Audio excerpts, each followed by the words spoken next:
Hello and welcome to the Holiday Romance track here at Continual. I'm your host, Gail Z. Martin, also Morgan Brice. And with me tonight, we've got a number of authors who love to write holiday romance, love to read holiday romance, and just get into the holidays altogether. So we're going to talk about what we love about holiday storytelling, and let's get started. So I'm going to go around and let the panelists introduce themselves. DJ, kick us off. Oh, goody. Hi, I'm DJ. I do love writing holiday romances. I've written one almost every year since I started publishing. I'm not sure how much I'm supposed to go on at length about myself. Introduction, save some for later. I write romance. I don't know if everyone on this panel does. So that is my specialty. Okay, Jennifer. My name is Jennifer Estep, and I write several different fantasy series. The Elemental Assassin series, Crown of Shards, Gargoyle Queen, and Section 47, among many others. Since my books are mostly urban fantasy and epic fantasy, mine is kind of like Christmas and killing go together with a little bit of romance. So, of course it does. Jeanne.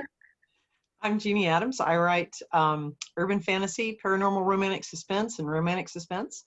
And I'm kind of with Jennifer. I mean, you know, why not have a good bloodbath while you're at it? You know, jingle the bells and ho the host, you know. Yeah, there you go. Brigham. So to speak. That didn't sound right.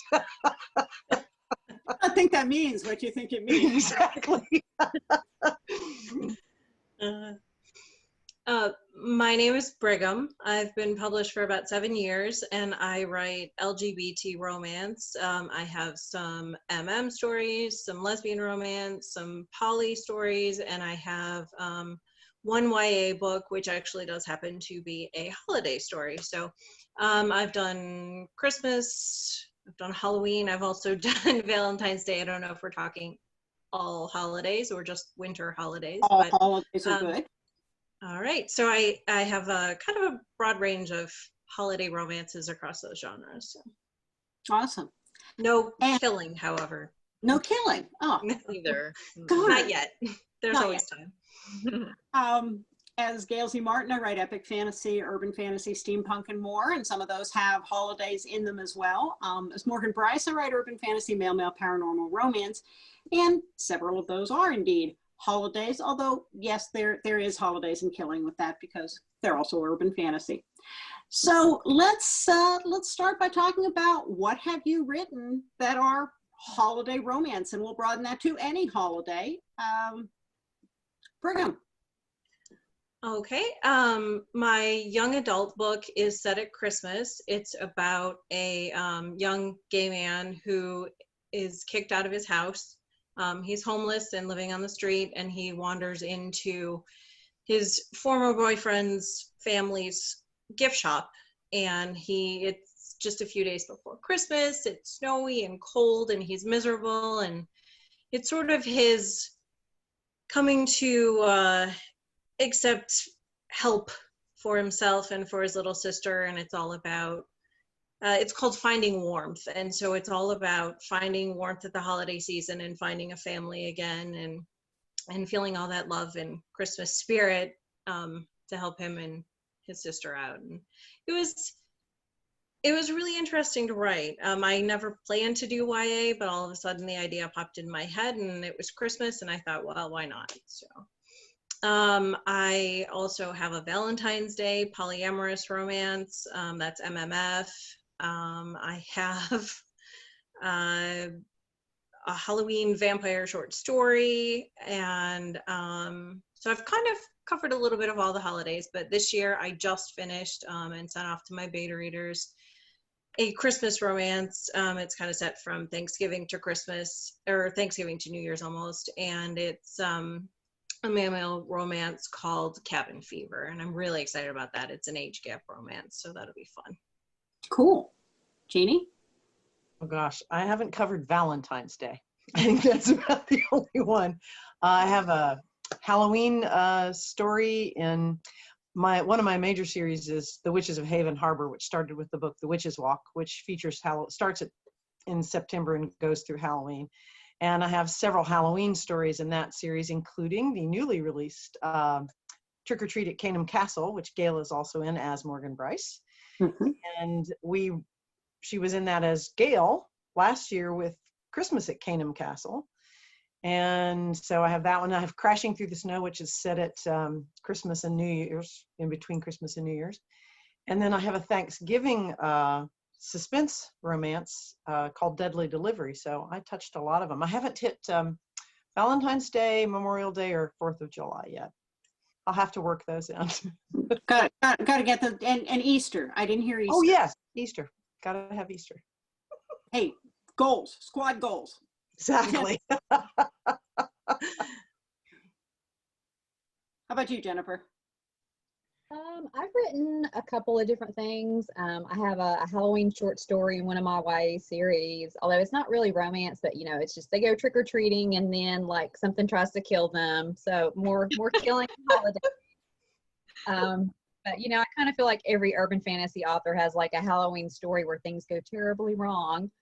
And then in my Elemental Assassin series, I've sent a couple of books at the holidays, like Tangled Threads. Book 4 is set kind of during Christmas, but it's in the background. But there is like one of those big like Christmas family reunions between two sisters who are estranged. So that's kind of like my urban fantasy spin on a holiday. And then of course also they have to like fight for their lives before they have like the big, you know, kind of reunion sappy moments. So, and then you know I've said a couple of other books at the holidays, or like in my epic fantasy series I'll mention Yuletide, and I actually think it would be really fun to write a holiday romance in the epic fantasy in my Crown of Shards world. That would be fun. What different spins I could put on some of, you know, like our traditions, but in an epic fantasy world. And then of course there would have to be like more gladiators and killing in that one too, because it's just how I roll at Christmas time. Mm-hmm. DJ. Well, I've mostly just written Christmas romances. I do have one Valentine's, which is called My Anti-Valentine, which is about a gray sexual character. It's someone who's on the ace spectrum, because I just sort of did that one for me because I had seen a lot of, well, not a lot, I'd seen a few asexual romances, but most of them were kind of like on the extreme end of the spectrum. I didn't see a lot of characters in the gray area. So I wrote that a few years ago. Last year I wrote or 2 years ago, I guess it was, I wrote a book called All I Want Is You, which was sort of a second chance romance. And since we're talking about movies too, possibly, this is gonna sound ridiculous, but there's this movie I love. It's called Just Friends with Ryan Reynolds. And it's really more of a comedy, but it does take place over Christmas. And he sort of comes back to town, and he's desperate to impress this girl that he loved when he was a teenager, right? And of course everything goes completely wrong and he makes a fool of himself over and over. And I was like, gosh, it would be a lot of fun to just write a story like that, where like someone is coming home and they want to, you know, try again, but they just, everything keeps going wrong. And so that was kind of the inspiration behind All I Want Is You. It didn't really turn out exactly, obviously it didn't turn out like the movie because I wasn't copying, but you know, he comes home, he kind of lost his job, so he comes home for Christmas. He doesn't have a great relationship with his family, and he finds out that his best friend from high school that he was completely in love with is, you know, now out as a bisexual, and it's like, you know, bomb drops, and so it's kind of like he's like, I'm gonna make this happen.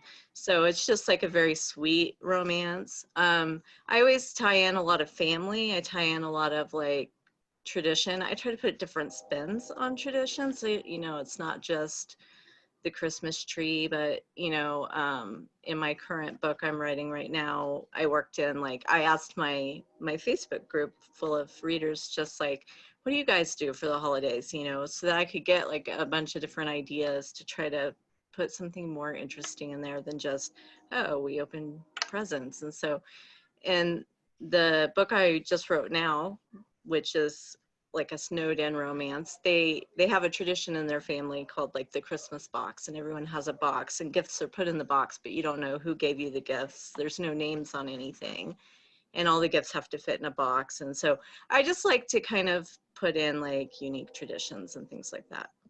Sounds fun. Cool.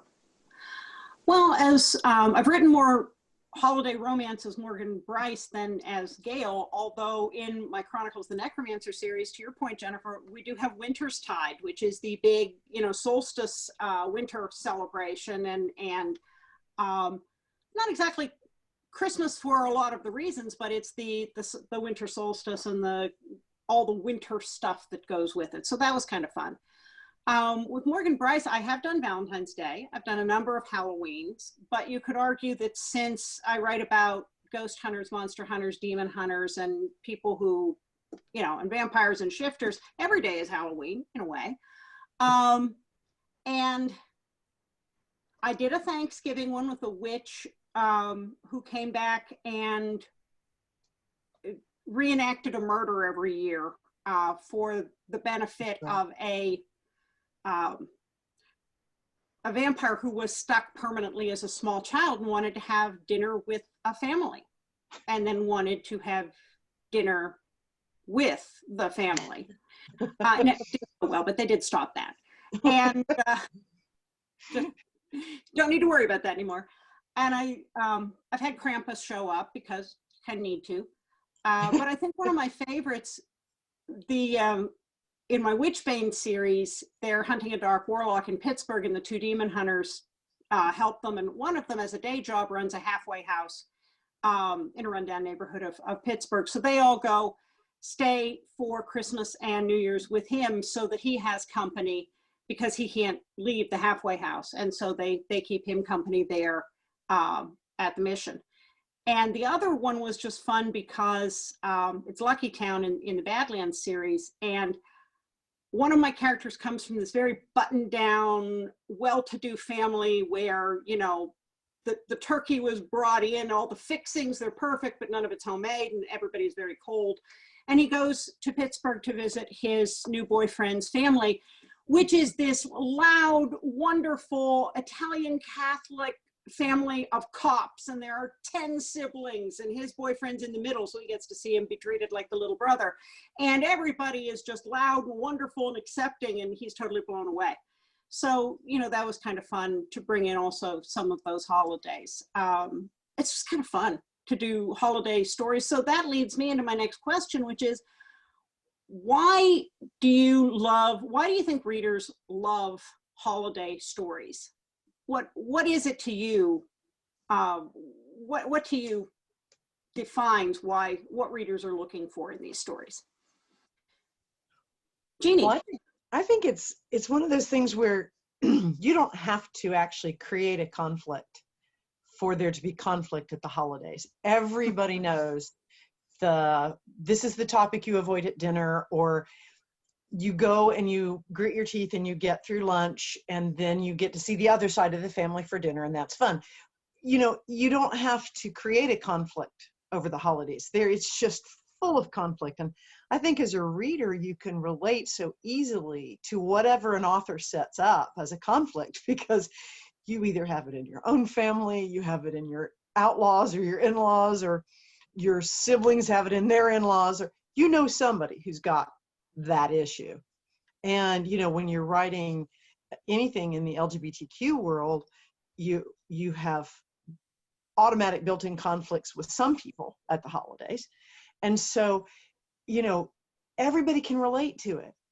And we all relate to loving the holidays and wishing maybe they were a little different than they are with my family of origin, kind of thing. So you can create such fun around that. Plus, it's a wonderful season to create fun, or mayhem, as Jennifer and Gail and I apparently are prone to do. How about you, Jennifer? Why is it a great time for murder and romance? Well, I will say, actually, in real life, we were talking about Hallmark movies before we started recording, and I adore all the Hallmark movies, all the Christmas rom-coms, Lifetime, Netflix. I will watch every single one of those. I have like my little cheat sheet of what's new this year already printed out, so that's like a little tradition that my mom and I do. We'll make some hot chocolate on a Saturday night and sit down and watch a Hallmark movie or something, sometime during the Christmas season. And it's a lot of what Jeannie said. I think everybody can relate to the holidays in some way, whether it's good, like, again, the Hallmark Rockefeller with the happy family and the nice tree and all the bright, shiny presents, or whether it's like the family drama and, oh my God, why did she say that? And why did this person give me this weird random gift? And thinking. So I think it's just a good time of year because there's already sort of those layers of drama and family conflict and stuff. And then say if you put a murder mystery on top of that, or bad guys are chasing you or whatever, I think it just adds another layer of intrigue. And then also the decorations too. I mean, we all know what a Christmas tree looks like. But if you're writing, say, an urban fantasy or something like that, you can make the decorations really sinister, really sort of like, instead of like red and green lights, maybe they're like bloody lights and, green, poisonous, whatever. And I just think it's, in a way, like the holiday decorations can become another character too, that can add that other extra oomph to your holiday story. DJ? I just think, it's heartwarming. I think for me, especially being a contemporary romance author, that readers, they connect, they have a sense of nostalgia when you bring up, traditions and going to the little holiday festival or having dinner with the family, and that they, like was said before, they can relate to that. It makes them feel a little nostalgic. It puts them in the right spirit for the current holidays, just like decorating your house does that, and watching holiday movies and all those things kind of help you get in the mood. So I think really for contemporary, like, you just want to be, very heartwarming, and kind of give them a lot of like love and family and peace, Yeah, I think that people either want to relive the holidays if they were good, and go back to that time when maybe not that the world was a simpler place, but when you're a kid, you just aren't clued into all the things that are complicated. And so I think that that's some of the nostalgia, if your holidays and your upbringing had good holidays. If you didn't, and the holidays were tense or unhappy, or the family was strained and you couldn't really do anything, then I think there's an escapism of what would the perfect holiday look like? What do I wish holidays were like? right? And so I think either way, you kind of have, the perfect catnip for people, that they get this wish fulfillment about what a perfect holiday would be like. Or even if it's not perfect, if it's comedic and everything goes wrong, the fact that everybody still ends up together, that it all works out in the end, that, all the old problems are mended, all lang syne and all of that. I think that's what we're looking for. Brigham? Well, you stole more or less what I was planning on answering with, but I think it's that romance, there's always that expectation of a happily ever after. And with the holidays, that almost is doubled. Things are going to work out in the end. And as you said, even if it isn't perfect, there's that sense of completeness and everything. And I think in particular with LGBT stories, there's the added element of found family.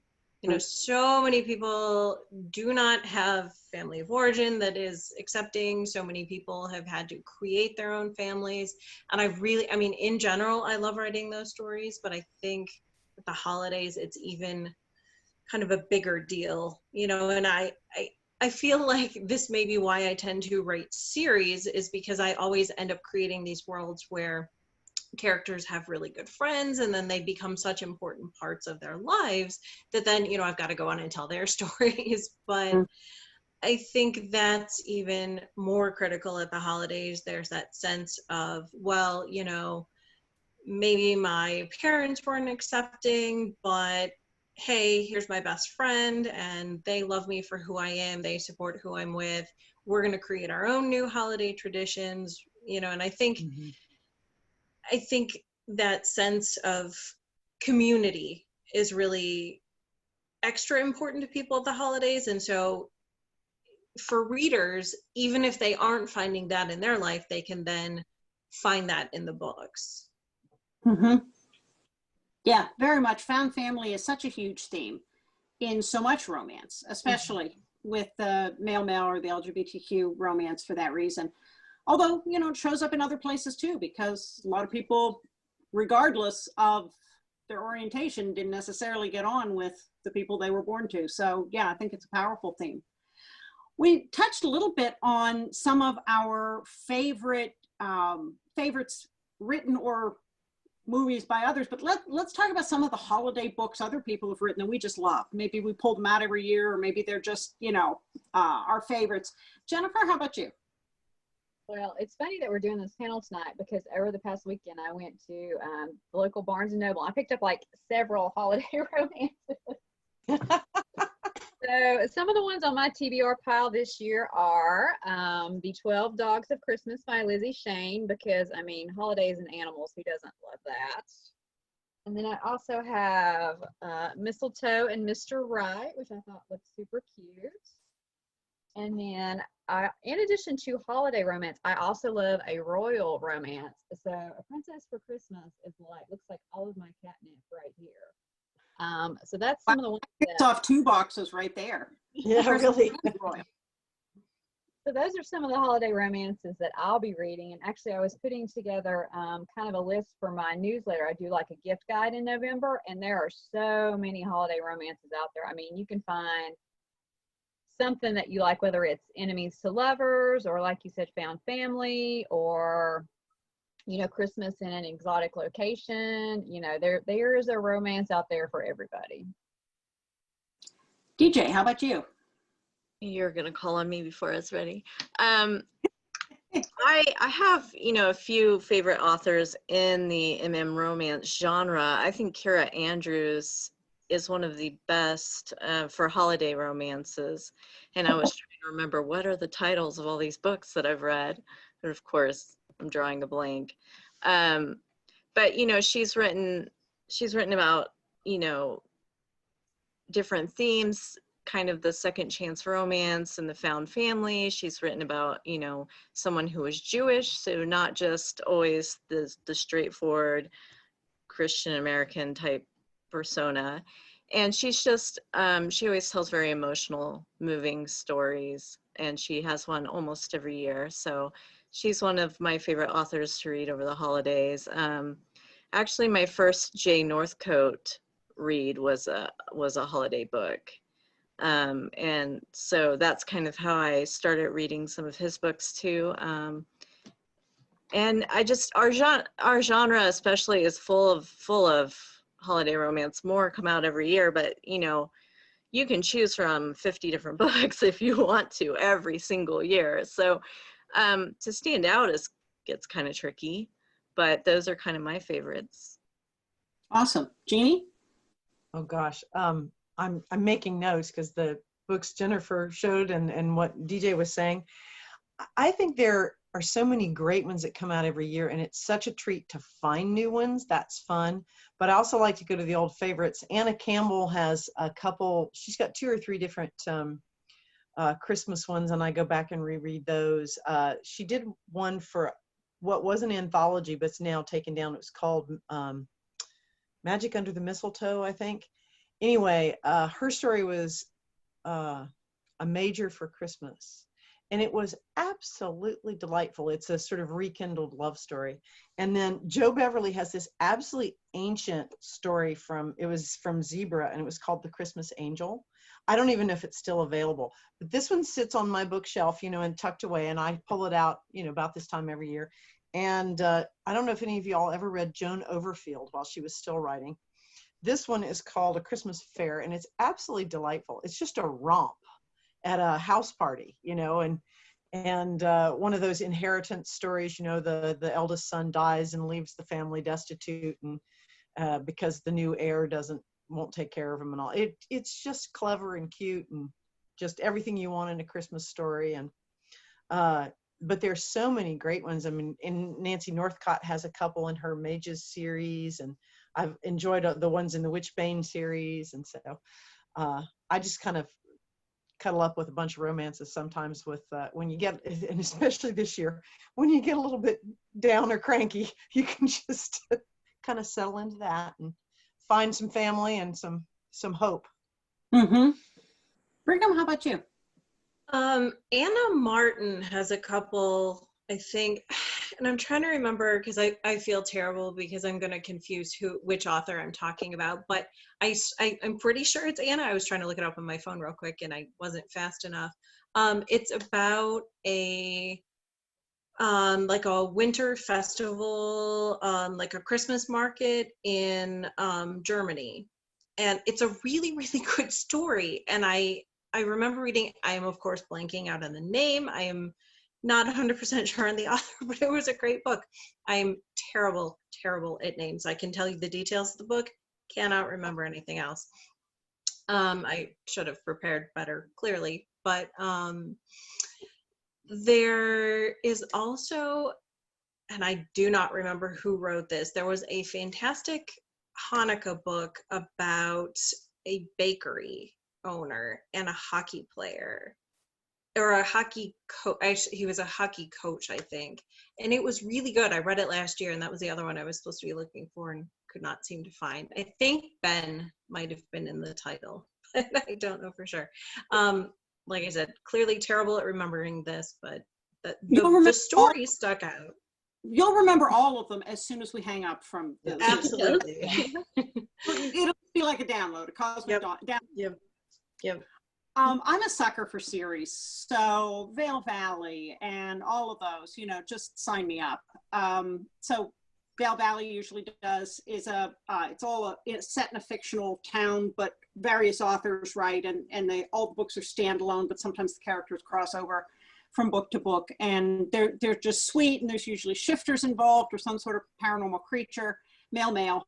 But they're just sweet and fluffy, and I love them. Last year there was another series like that involving snow globes, various authors, and there were just a couple, one with somebody who had been cursed by a witch into a snow globe and only true love would get him out, somebody, you know, those kind of stories, and just beautiful, beautiful escapism. But each story had to have something about a snow globe that was central to the plot.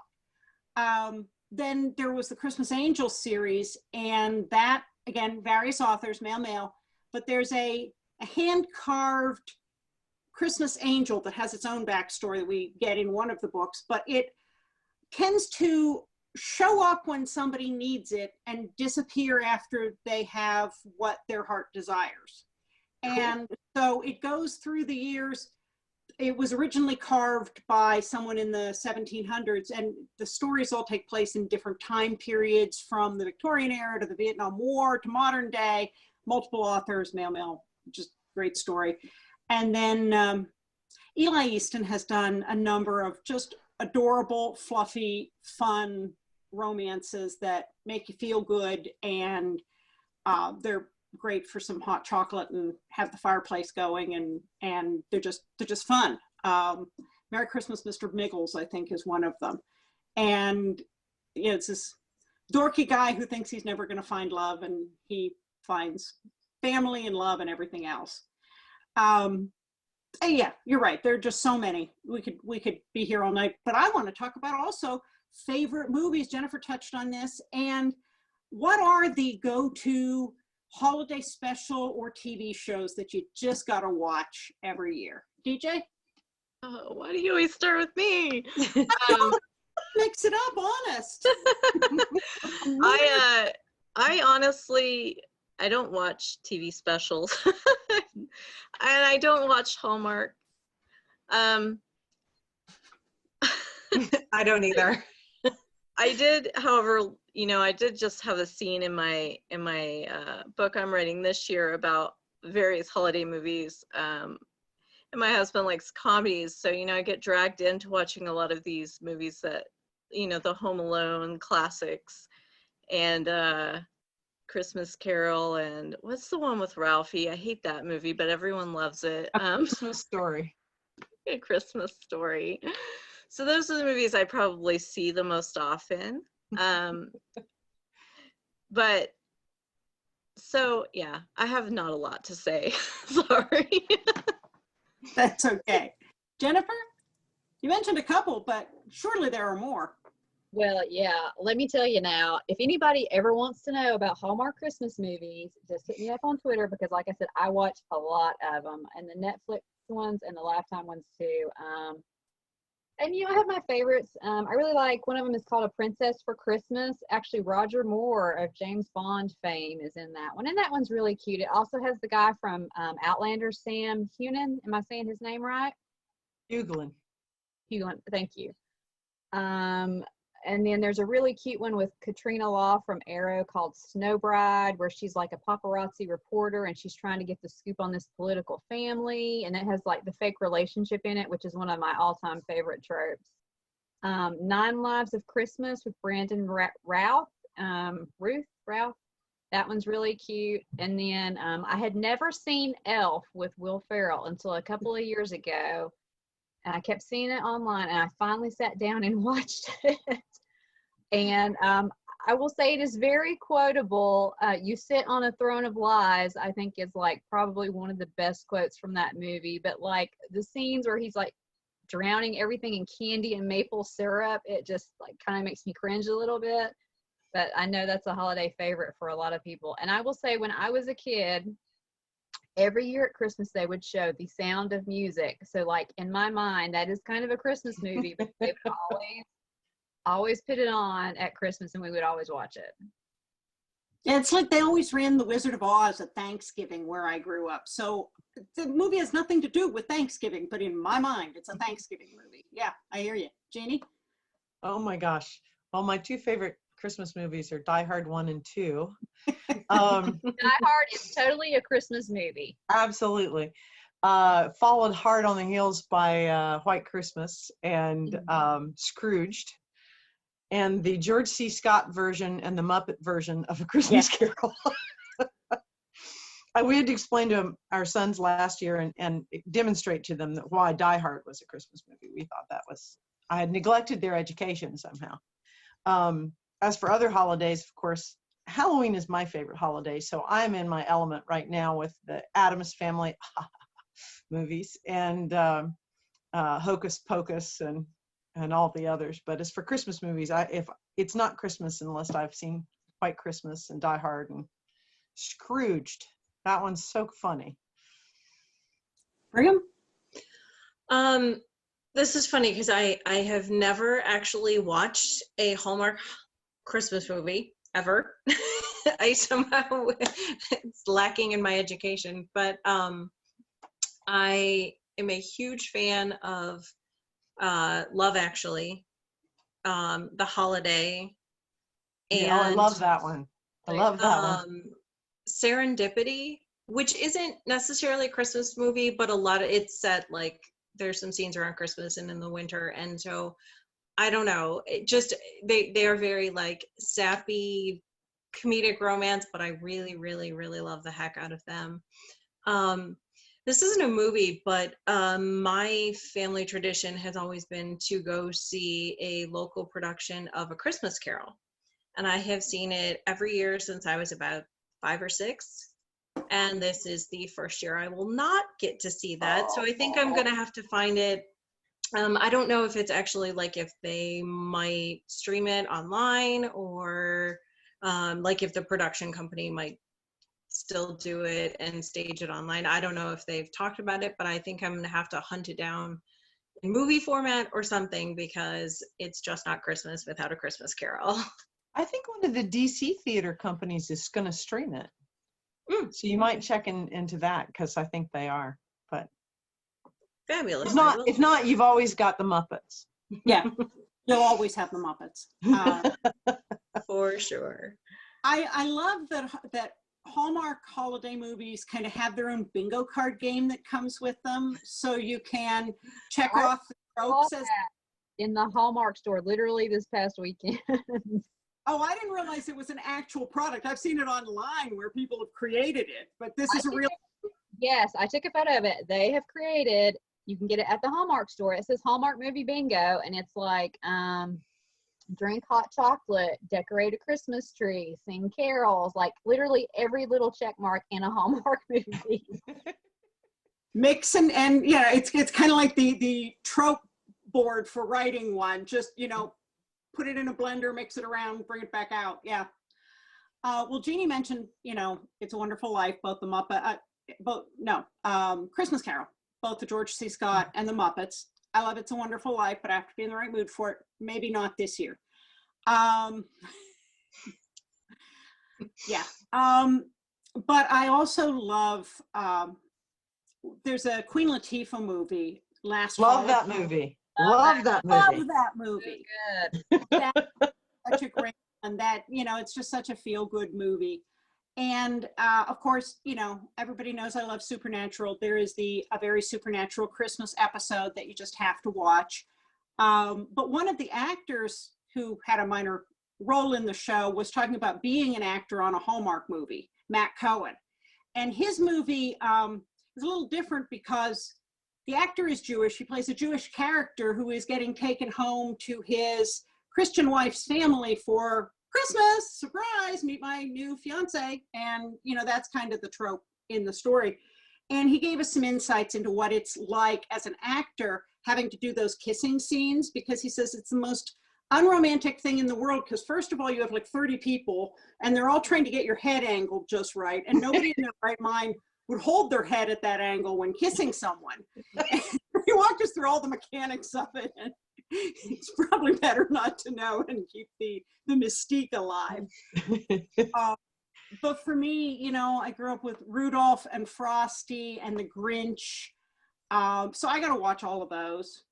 And an obscure little one called Santa's Magic Toy Bag, which is a Muppet one that, does have a DVD, but like nobody's seen it. And I think two of the recent ones that I love, there's a Netflix one called Klaus. Oh, it's wonderful. Which it's is wonderful. Nice, animated, and really good. And Arthur Christmas, if you haven't seen this one, he's Santa's youngest son. He's not supposed to inherit the business when Dad retires. His older, very corporate brother is going to take it over.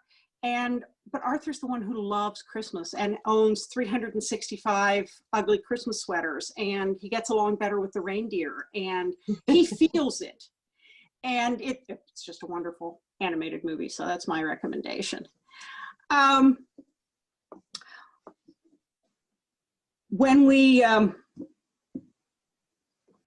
believe it or not, we are at the end of our time. So we have covered a lot of holidays here, but let's go around and let everybody know maybe what your most recent holiday book is and where we can find you online. DJ? Okay, well, my most recent holiday book is All I Want Is You, which is also out on Audible, if people like audio for romance. And I'm working on one for this year, so hopefully that will be out in late November. And I'm all over Facebook and Amazon, but I have a website, readingdj.com, so you can find me there. Awesome. Jennifer? Don't have any new holiday romances that have come out recently, but I will have a book out on Thursday, November 12th. It's called A Sense of Danger. It's an Audible original, so it'll be audiobook only, and it's basically spies with magic, so more murder and mayhem, just no holiday. You can find me online at my website. It's jenniferestep.com, and I'm also on Facebook, Twitter, Instagram, BookBub, Goodreads, and Amazon. Great. Jeannie? Oh gosh, my most recent holiday romance is Trick or Treat at Caneham Castle with you, Gail. And you can find me at jeanneadams.com. You can find me on Twitter at Jeanne Adams, Instagram at JPA Griffin. And yeah, pretty much around Continual as well, all over on the Facebook page. So I sliced my finger to the knuckle. Oh. I'd like some help. Ooh, Well, that's all for me. um, Oh dear. Brigham, how about you? Well, last year, along with Hank Edwards, I did a 4-book holiday series, and we each did a Christmas story and we each did a Valentine's Day story, and they are centered around the Williamsville Inn, which is a little inn in near Buffalo, New York. So if you search for Williamsville Inn, that'll get you to all 4 books. That was last year, and this year I will be releasing a age gap romance, kind of a forbidden romance. It's a guy who falls in love with his best friend's dad at the holidays, and they end up trapped in a cabin together, and so it is a lot of fun, and that is Cabin Fever, and it'll be out this year, probably by end of November. You can find me pretty much everywhere. My website is brighamvaughn.com, and I also have Instagram, Facebook, all of Twitter, everything.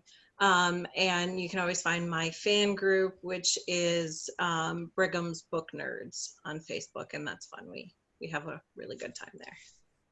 cool. Awesome. Well, Jeannie mentioned Trick or Treat at Caneham Castle. Of course, we also have Christmas at Caneham Castle. Multiple authors, same fictional castle. I'll have a brand new holiday story out just a little after Christmas in a multi-author prolific works giveaway that is yet to be announced. But my story in it will be part of my Kings of the Mountain series. It's called The Christmas Spirit. And you can find me online at gailzmartin.com and at morganbrice.com. So thank you all very much for being with us tonight. And thank you folks for watching and being here with us in continual. Stay tuned. We've got a lot more holiday good stuff to come. So we will see you online.